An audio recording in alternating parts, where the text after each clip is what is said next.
Mr. President, Dr. Biden, Madam Vice President, Mr. Emhoff, Americans, and the world.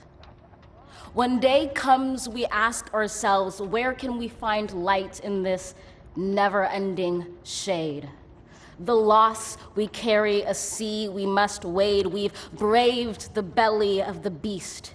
We've learned that quiet isn't always peace, and the norms and notions of what just isn't always just is.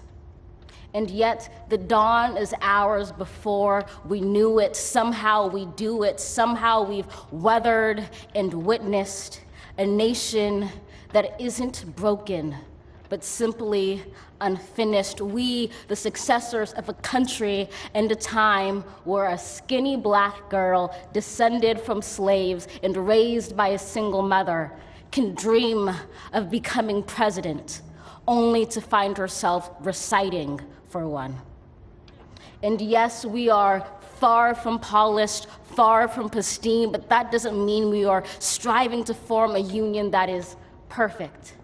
We are striving to forge our union with purpose, to compose a country committed to all cultures, colors, characters, and conditions of man. And so we lift our gazes not to what stands between us, but what stands before us. We close the divide because we know to put our future first. We must first put our differences aside. We lay down our arms so we can reach out our arms to one another. We seek harm to none and harmony for all. Let the globe, if nothing else, say this is true. That even as we grieved, we grew, that even as we hurt, we hoped, that even as we tired, we tried, that we'll forever be tied together, victorious, not because we will never again know defeat, but because we will never again sow division.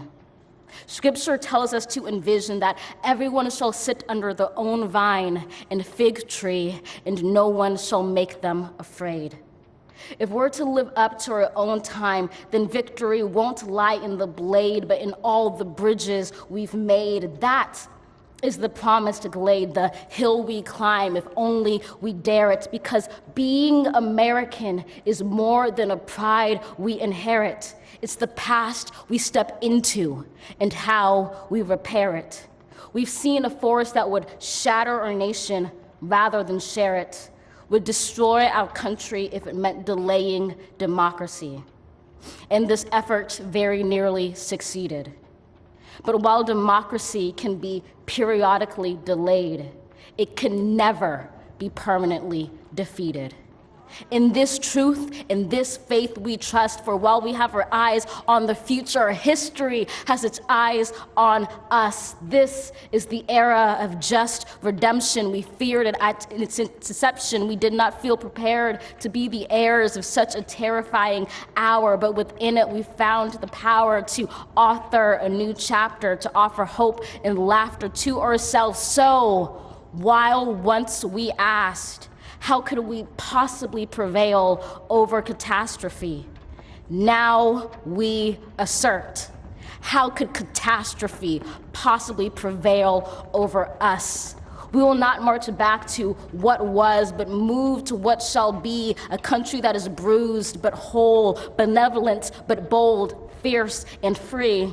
We will not be turned around or interrupted by intimidation, because we know our inaction and inertia will be the inheritance of the next generation. Our blunders become their burdens, but one thing is certain. If we merge mercy with might and might with right, then love becomes our legacy and change our children's birthright.